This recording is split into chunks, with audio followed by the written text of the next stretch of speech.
कामचोर, इतना धीरे क्यों साफ कर रही हो बर्तन? अभी कब तक साफ करने का इरादा है? एक दो ही बचे हैं माँ, ये देखिए। जल्दी खत्म करो, आकर मेरे पैर भी दबाना है, सुबह से दर्द कर रहे हैं। बेचारी चंपा मुश्किल होने के बावजूद जल्दी जल्दी बर्तन साफ करके मंगली के पैर दबाना शुरू करती है। महारानी जी, हाथ काट नहीं जाएंगे, थोड़ा जोर से दबाओ। 4 लोगों का खाना खाती हो, इतना नहीं दबा पा रही हो क्यों? वो बातें सुनने के बाद चंपा बिना कुछ कहे चुपचाप अपने कमरे में आकर रोना शुरू कर देती है।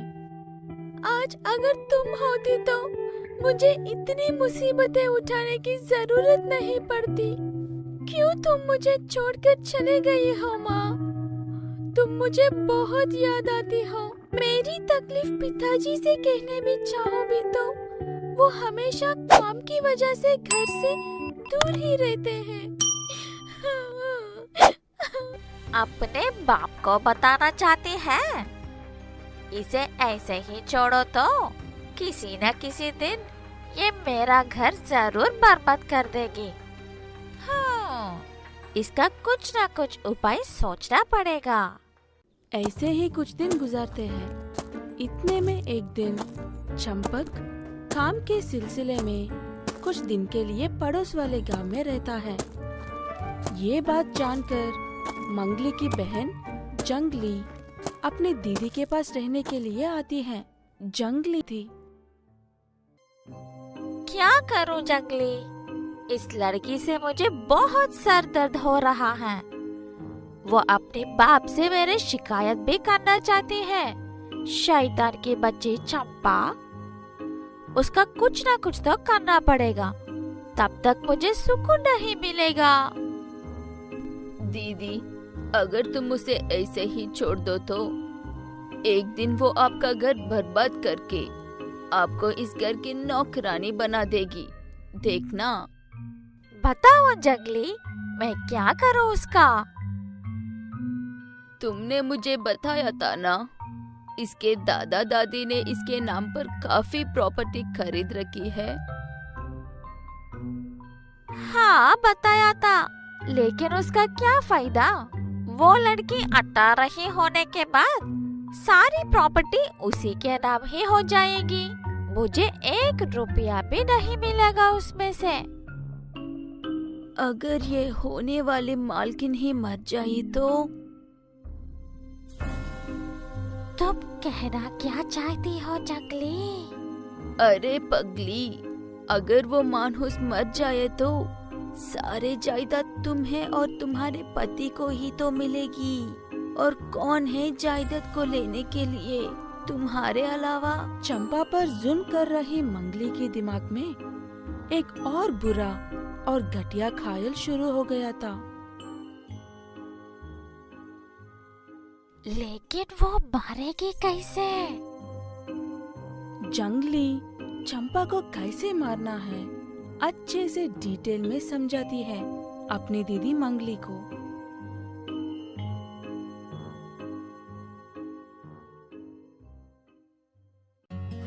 अगले दिन शाम को, ओए कामचोर, जाकर सारे कपड़े धो कर आ। कितना भी देर क्यों ना हो, पूरा काम खत्म होने के बाद ही अंदर आना, समझ गए ना? मंगली ने जैसा कहा था, चंपा वैसे ही सारे कपड़े धोकर पानी लेने के लिए कुएं के पास जाती है।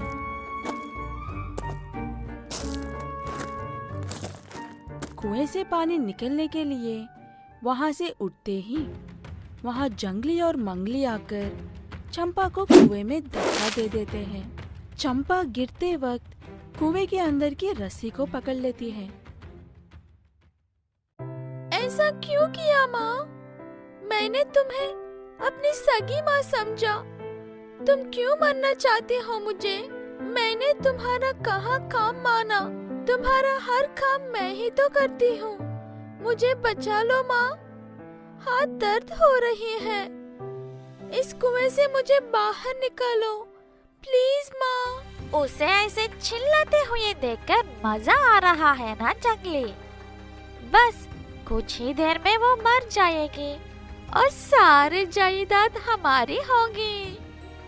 हाँ दीदी, अब इस घर की मालकिन सिर्फ और सिर्फ तुम ही हो। चलो चलकर जश्न मनाते हैं।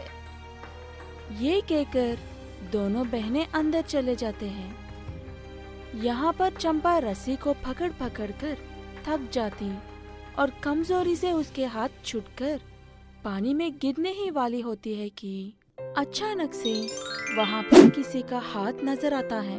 वही हाथ उसे उस कुएं से बाहर निकलता है। चंपा उसे देखने के लिए धीरे से आंखें खोलकर देखती तो वो उसकी माँ थी। माँ, क्या ये तुम ही हो? इतने दिन मुझे छोड़कर कहाँ चली गई थी माँ? अगर तुम मेरे साथ होती तो मेरे साथ ऐसा कभी नहीं होता। वो लोग मुझे जान से मार रहे थे माँ।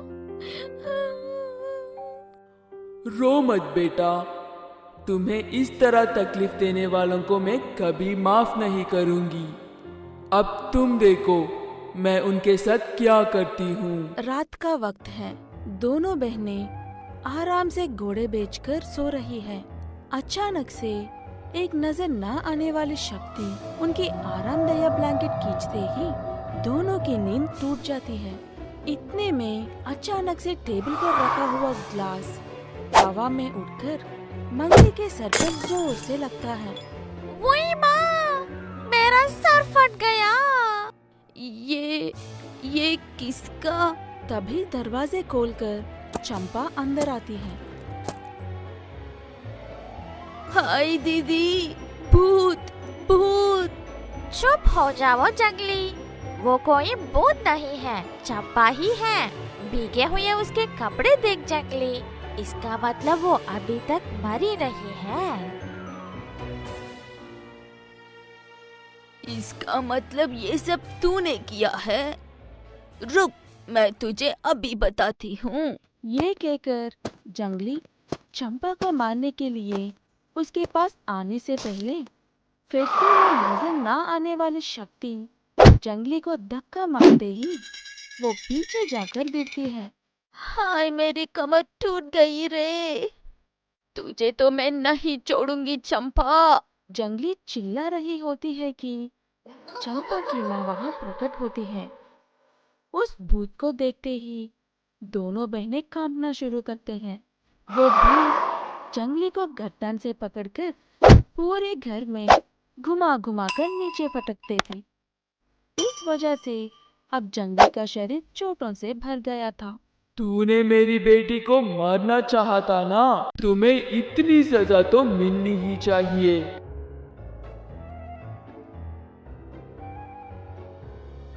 ये कहते हुए मंगली के पास आती है वो भूत। मंगली को भी खूब मारकर उसे अजीब अजीब तरह से तकलीफ देती है।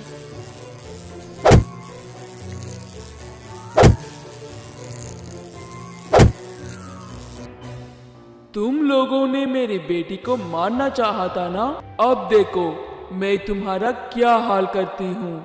ये कहकर वो भूतनी उन दोनों को एक रस्सी से बांधकर उसी कुएं में फेंक देती है। इतने में चंपा उस भूत से, नहीं माँ, उन्हें कुछ मत करो, वो जैसे भी हो, लेकिन वो भी मेरे माँ ही है ना, उन्हें छोड़ दो माँ। देखो बेशर्मो, तुमने मेरी बेटी को मारना चाहा, फिर भी वो तुम्हें बचाना चाहती है। एक मौका और लेकर सुधर जाओ। अगर तुम लोगों ने फिर कभी मेरी बेटी को कुछ किया तो जान से मार दूंगी तुम्हें। उसके बाद मंगली और जंगली को अकल आती है और वो उसके बाद फिर कभी चंपा को परेशान नहीं करते। मंगली चंपा को अपनी सगी बेटी से भी ज्यादा प्यार से देख लेती है। चंपा अपने माँ और पिता के साथ